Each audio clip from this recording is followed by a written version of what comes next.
Hello. I hope you guys can hear me. Hello. So, my name is Aporinta Re Ahona, and today I am going to walk you through my comprehensive sales strategy presentation for a product that I am genuinely excited about. It's Red Bull vitamins and supplements. This is for my management sales project for 2026. And yes, now, when most people hear about Red Bull, they usually think about the energy drink, the cans, the extreme sports, the slogan.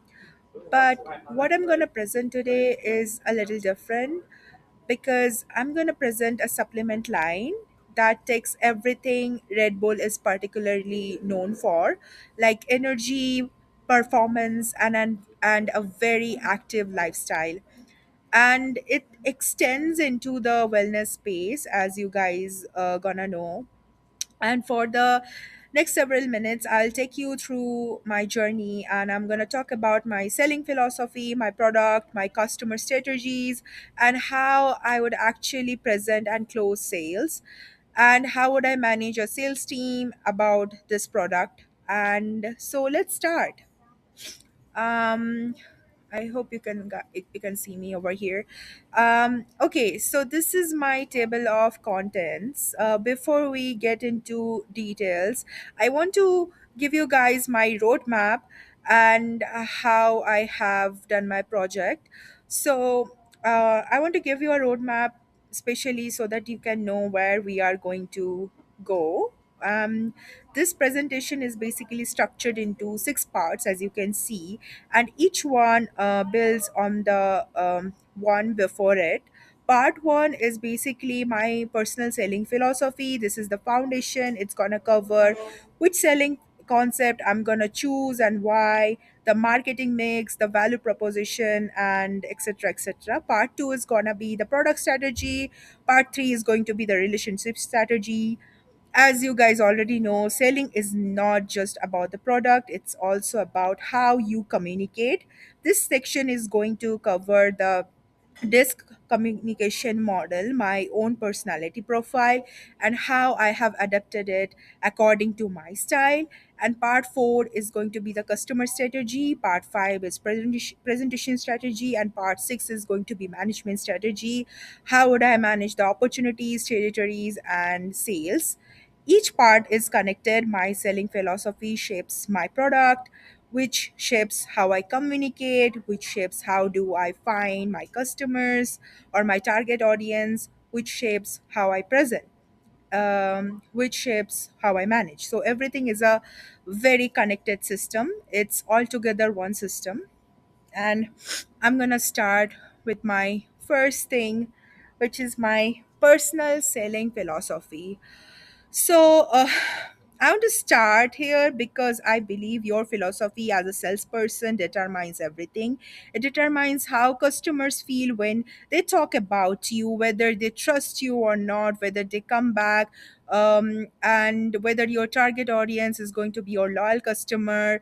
If your philosophy is just close the deal, people might feel that. If your philosophy is understand this person and help them to make it right, people can feel that too. And for a product like vitamins and supplements, where people are making decisions about their health, I think the philosophy matters even more.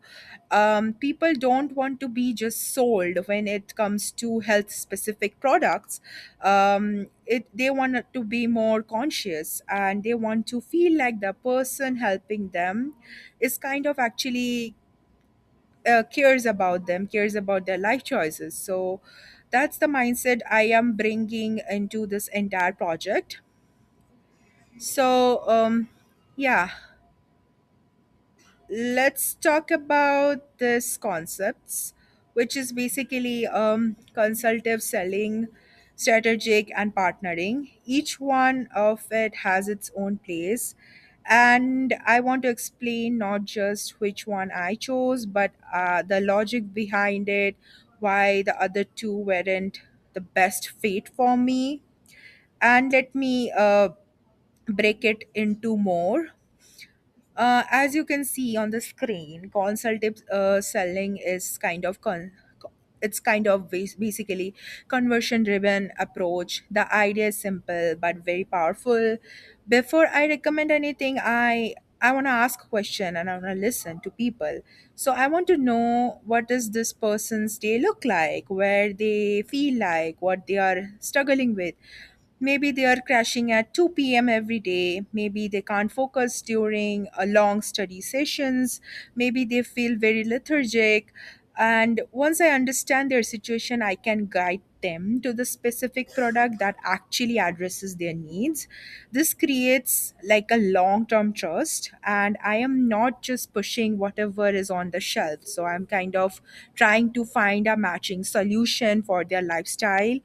And strategic selling is mostly very formal and long term approach. It's basically designed for complex sales or deals where you can have excuse me, you can have multiple decision making things. Like basically the sales cycle is very long, and detailed proposals that you must have.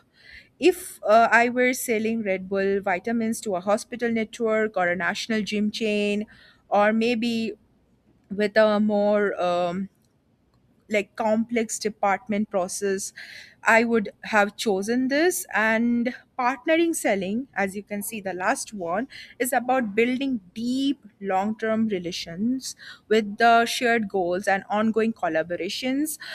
This is very valuable. Honestly, elements of it shows up how I plan to retain customers.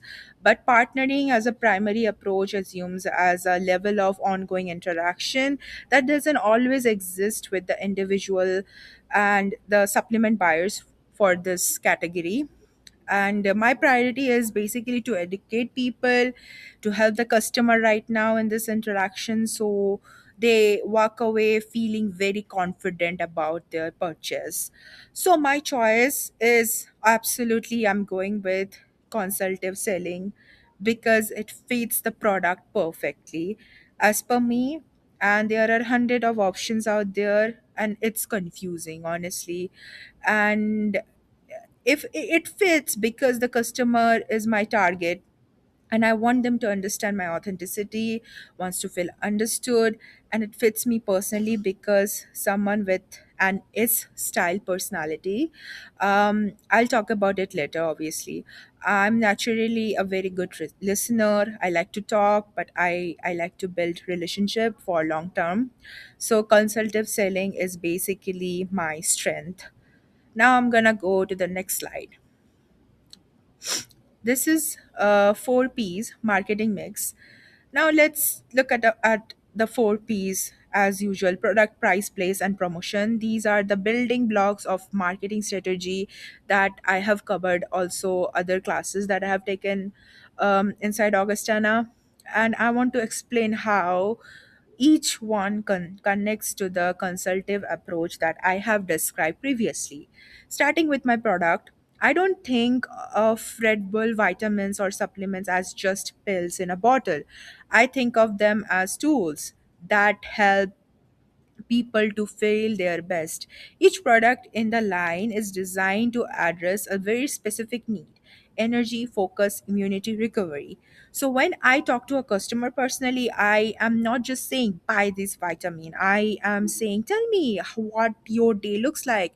Let me show you which product supports the part of your life where you need the most help, right? So that personal connection, linking the product to their actual routine and goals, is what makes it very meaningful to their personal thing. And then price, I use value based pricing. Here's why. Basically, Red Bull vitamins are going to cost more than a generic store brand vitamins. And yes, it's costly, it's a fact.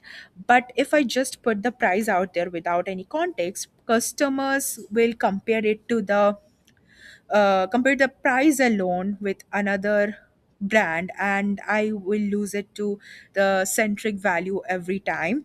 Instead, I will explain them the value, the science backed ingredients, the trusted Red Bull brand, and the fact these are formulated for people who are actually care about like their daily life performance.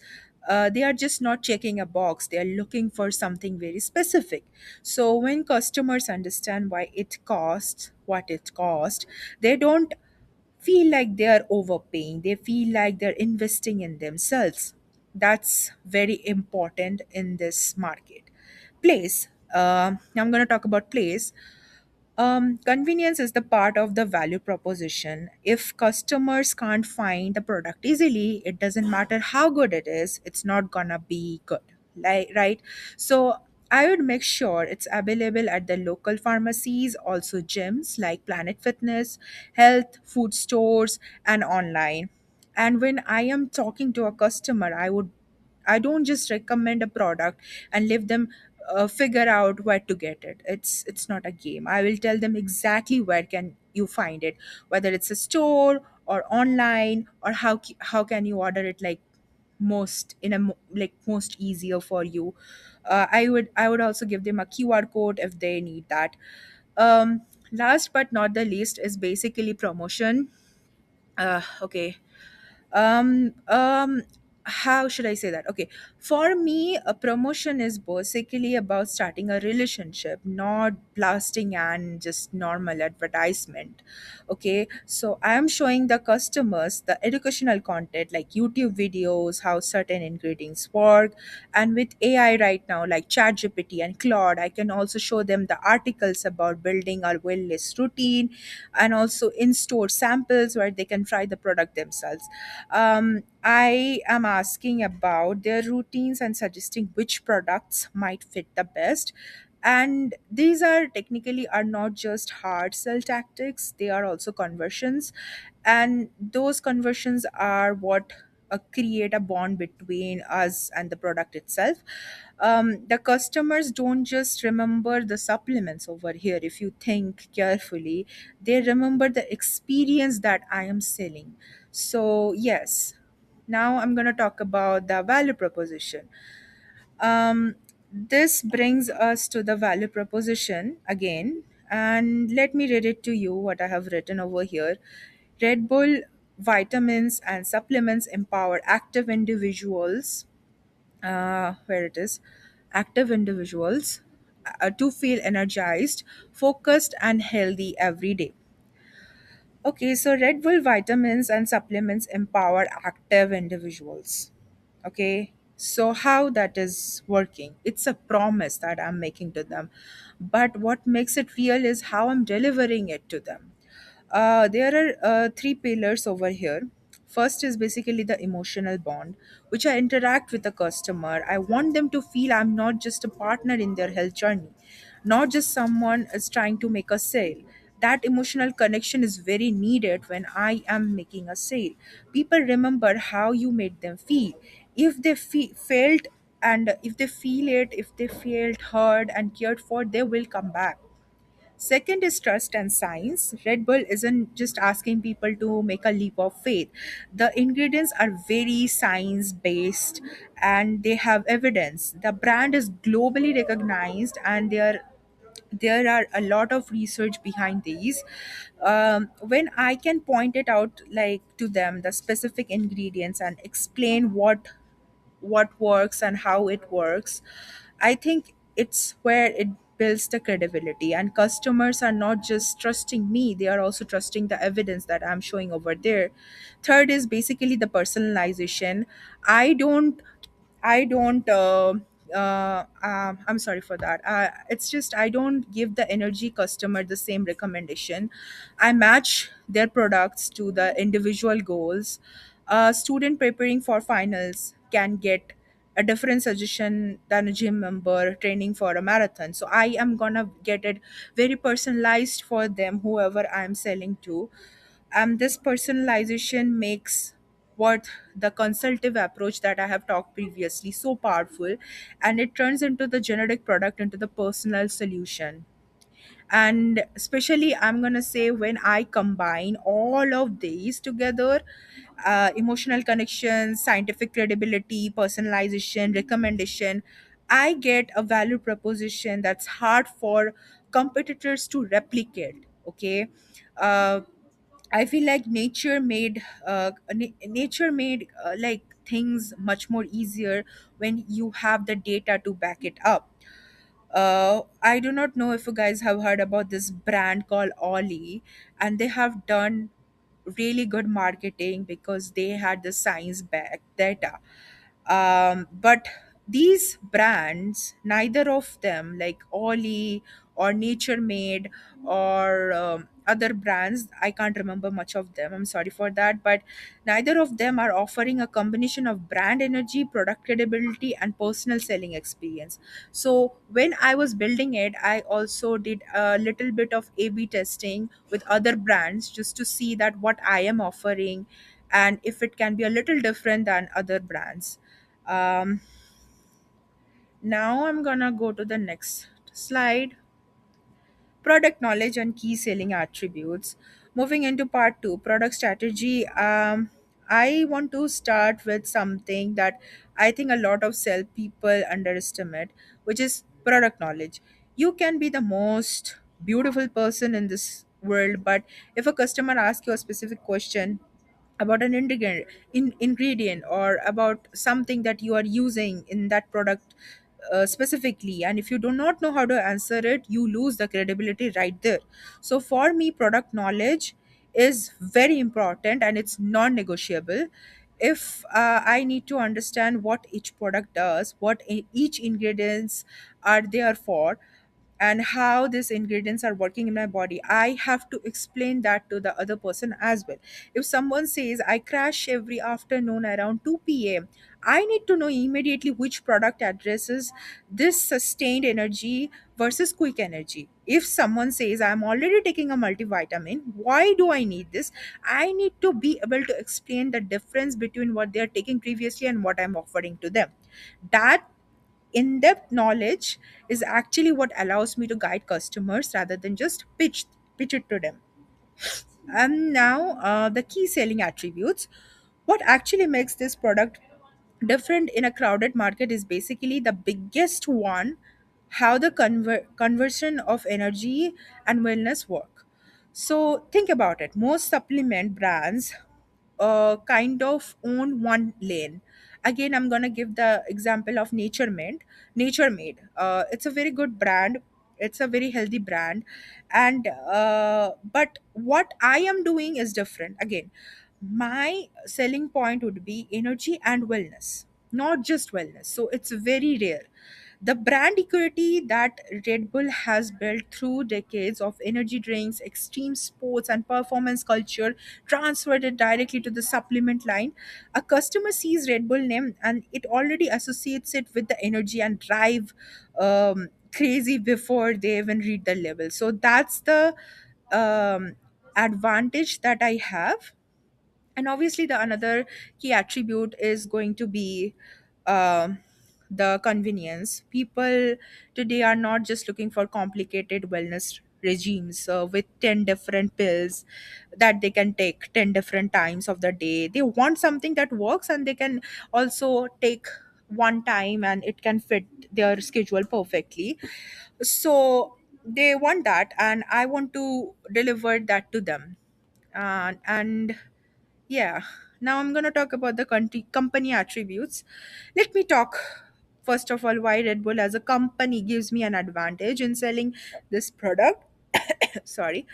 Um, Red Bull is one of the most recognized brands on the planet, and they are associated with energy, performance, and an active lifestyle, as I have said before. They sponsored Formula One teams. I think a lot of you know about it. They are everywhere. That performance matters. That brand recognition is a huge asset when I am introducing the supplement line, because I don't have to build trust from zero. When I say this is Red Bull, customer honestly know about it, so they have the positive impression about it. They already respect the brand. That lowers the barrier to trying to make the product significantly new. Like, it's not a new product, so I'm not presenting something that is completely unknown to them. And Red Bull also has a history of strong marketing and customer engagement. They know how to reach people, how to create content that resonates. Their social media team is amazing. All of it supports me as a salesperson because the brand is doing like very good work in terms of awareness building work, and there I have a conversion. Now, the industry trends are working in our favor too. The health and wellness industry is growing very rapidly. More people than ever are proactively investing in their health rather than just, watching content and doing nothing about it. There are strong demands specifically for supplements, uh, and also protein powder, and that is kind of a good thing because which is exactly our product line is kind of targeting to. And there's a major trend towards personalization as well. People don't want one size fits all kind of thing. They want products that can match their specific needs, and there's like increasing demand for transparency as well. So customer wants to know what exactly in their product and why. All of these trends align perfectly with how I'm going to position Red Bull vitamins, with the consultative approach that I have talked about previously, and I'm going to use that approach to sell it. And why? Competitive landscape. um Let's talk about the competition. I have talked about previously Nature Made, Olay, and also Centrum. These are the popular brands. Nature Made has a strong reputation. They have been around like for decades. They are very trusted in their quality. They are very affordable. But the weakness is they have zero connection to the energy and performance. They are a very clinically known brand, and nobody picks up a Nature Made bottle because they want to feel energized, they want to feel good about like their energy, or it's like different approach in terms of customization. And Centrum is very similar as well, widely available. They are very reliable, a household name, but again they have no approach towards active life association. Centrum is what your parents keep in the medicine cabinet. Okay, sorry for it, but yeah, it's true. It's not very aspirational or inspirational. It's just doesn't connect with a 21-year-old kid who wants to do good in sports or want to be energized before their long study session. And Ole is a very over here very strong competitor because they have done a great job with the branding previously. The packaging is very trending, appealing, the visual, the aesthetics are A1. But Ole lacks performance credibility. They are a lifestyle brand, not a performance brand. They look good on the shelf, but they don't associate with the result that you are looking for personally. So that's the reason why I am gonna go and talk about uh, that's the reason why I did the A/B testing to find out that which one is fitting better for my customer acquisition. Now I'm gonna talk about my Red Bull, which is basically why I'm positioning it as is. It is very unique because um, we are connectively combining the energy and performance with the credibility that none of these competitors that I have done A/B testing with have. Uh, like wellness or benefits, all that I'm talking about that they are previously offering. Yes, we have some weakness. Our weakness is, and I'm going to be honest about this, is basically the perception challenge. Some customers might um, uh, they might wonder like why an energy drink company is making supplements. Is this just another Red Bull product with a lot of caffeine? That's a legitimate concern, and that's my job is to address it head on with education about the actual ingredients and formulations. I don't want to just dodge the question, or I don't want to confuse them. I want to welcome them with their queries because answering it well actually builds more trust. If the question never come up, then it's something I'm doing wrong. They should be able to ask question about the product, and I as a salesperson should be able to answer. So yes, now I'm going to go for my next slide, which is 3D product model. As you can see over here, the 3D model asks me to think about the product on three levels. The first level is the core benefit. This is the fundamental reason why everyone is buying the product. Second is actual product, the physical thing, what they receive themselves. The third level is argumentative product. This is where I come up as a salesperson The argumentative product is the personalized recommendations that I made, the guidance and the offer on how to use the product effectively, and ongoing support I provide about the purchasing power, etc., etc. And that everything connects directly to the value added selling. The sale I am most proud of isn't one where I listed features until someone said yes. It's one where I listened carefully enough to suggest exactly the right combination of products for where someone was in their life before. And then checked it back and later so I can find out how that's going. That kind of selling is just not just to there for close the transaction. It is there to create the customer feedback orientation so that they can refer it to their friends, families, or whoever they trust. um, Now I'm going to talk about B2B and B2C. B2C buyers, business to customer, are individuals that making personal purchasing decisions. These are my college students, my gym members, my young professionals. B2B buyers is business to business are completely different. They are going to be organization purchasing on behalf of the members and employees. For example, a gym chain stocking the supplements for members, a university wellness center, a corporate HR department building a wellness program. So yes, these are my examples. Now I'm going to talk about buyer types: transactional, consultative, and always strategic. Transactional buyers are focused on speed and price. They know roughly what they want. So for Red Bull vitamins, this might be someone who grabs a bottle of energy gummies at the checkout because they uh, think the price is fair and the brand is very recognizable. And consultative buyers are one who want to feel understand the things before they buy it. So these are going to be my personal target. Strategic alliance would be definitely another important thing.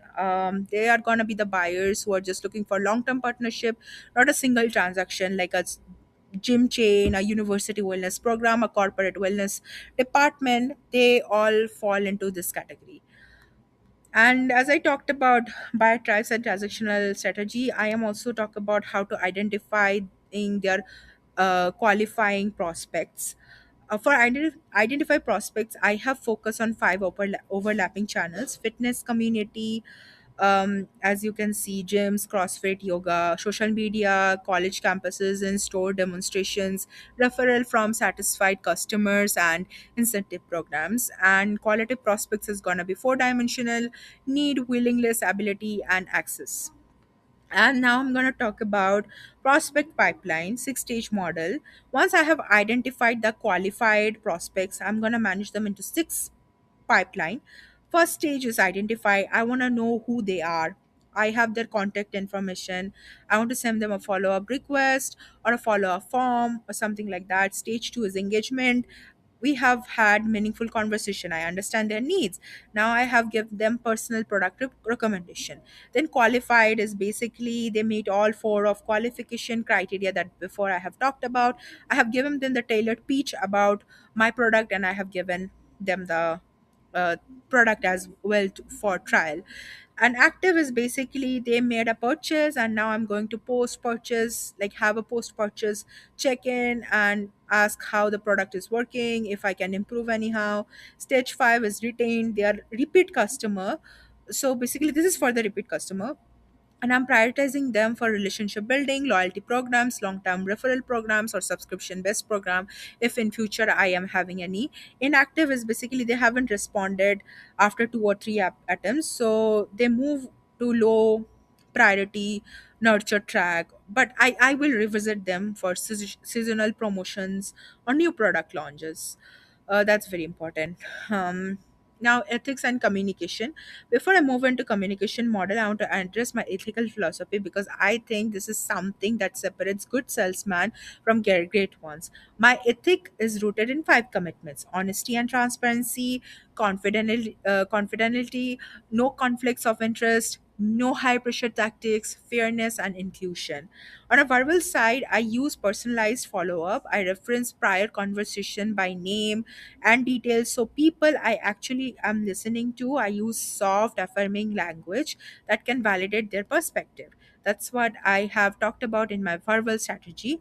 Non-verbal strategy is basically I show up on time, I respond promptly, I follow up through their every commitment, and I consistently ask them from feedback. Now I'm gonna talk about the DISC communication style. The DISC model organizes communication style in two dimensions: assertive and responsiveness. D style for dominant, I for influential, S for steady, and C for constance consistency. Yeah, consistency. So these are the things that I am going to use if I communicate with a D style client. I would communicate with a S. I would personally choose S style because that's where my communication style is. I'm going to talk about it detail over here. Why I have chosen my strengths are real assets in consultative selling. As I talked about previously, I'm a naturally good listener. Clients usually listen to me because they feel heard, respected, and they talk about me. I build trust steadily and authentically. I am compassionate, I am empathic, which is why they help me to understand the emotional side of it. um Next is the Johari window and the self awareness. The Johari window helps me to understand my blind spot, which is basically the Ariana blind spot, facade, and unknown. Um, it's like what is known to me and others. Why do I want to operate? The blind spot is what others see about me and I don't, and it's basically known to others as well. The facade is basically what I know about myself but other don't, and is where I need to practice my disclosure as an style. Sometimes I hold back my concerns rather than voicing them. So I'm working on verbalizing my thoughts, uh, and rather than withdrawing it. The unknown quadrant is what neither I or other know yet, and I discovered this through new experiences. Talking about the pre approach, I have written it all down and it's over there, so nothing to explain in depth. I will um, I will skip those and I'll just talk about my uh, presentation about territory. And yeah,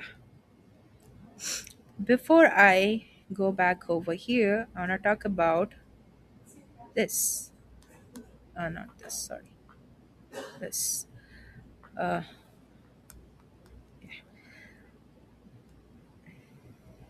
I'm sorry. Um, yeah, combination, plan, and evaluation. I want to talk about it before because base salary provides financial stability, removes the pressure that causes fear based selling. I read about it a lot. So, if a representation feels like they need to close a sale to pay rent, they will be pushy. And it destroys the consultative approach. Tired commission escalates as representation, like the reps exceed their targets. 5% up to quota, which I have mentioned in my essay and my project assignment. 7% from 101 to 122, something like that. So over here, the main approach is the performance bounces are avoided for specific strategic outcomes. Highest customer retention rate, most new B2B accounts, best event conversion rate, most referrals generation. This prevents reps from focusing on volume and encourages the relationship building strategies that I personally value. So, for performance evaluation, I look at three categories by site: actively metrics, measure behavior, conversion per week, demos completed, follow up reps, CRM updates. Outcome metrics results could be revenue versus quota, conversion rates, deal size, new accounts, retention, and relationship quality. That could be an indicator of measurement, long-term health, customer base referral, etc., etc. So, in short, I'm gonna go back to this slide because I skipped this slide and I wanted to talk about a little because this is where my most energy went. For territory management, I segmented by customer type, B2C territory center, high density locations where my target market gathers, campuses, gyms, pharmacies, health food stores, B2B territories, are kind of a thing that is going to focus on functional institutional accounts. And within each territory, I prioritize account by volume potential. For example, a gym partner that can drive consistent sales deserves more frequent visits than a single location pharmacy. And for stress management, and this is something people don't talk about enough in sales, and I talked about it because I feel like rejection is very frequent, quotas are very constant, and the pressure is real. The practices I use are realistical goal setting with kind of little wins that can motivate others, because those are directly reduce strengths, and doing structural debriefs after difficult interactions to channel these reps that I am presenting. That energy can be forced into learning rather than forcing them. So this matters because burned out salespeople, I was talking about earlier, they don't just sell things consultatively, they also sell defensively, and defense selling undermines the entire trust based approach that I am talking about this strategy. So that's pretty much it. That's pretty much I have discussed. It's been already 40 minutes. I tried my best to include all the stuffs that I could, and I'm gonna end this recording right now. Thank you so much. If you have any question, feel free to ask me. Thank you.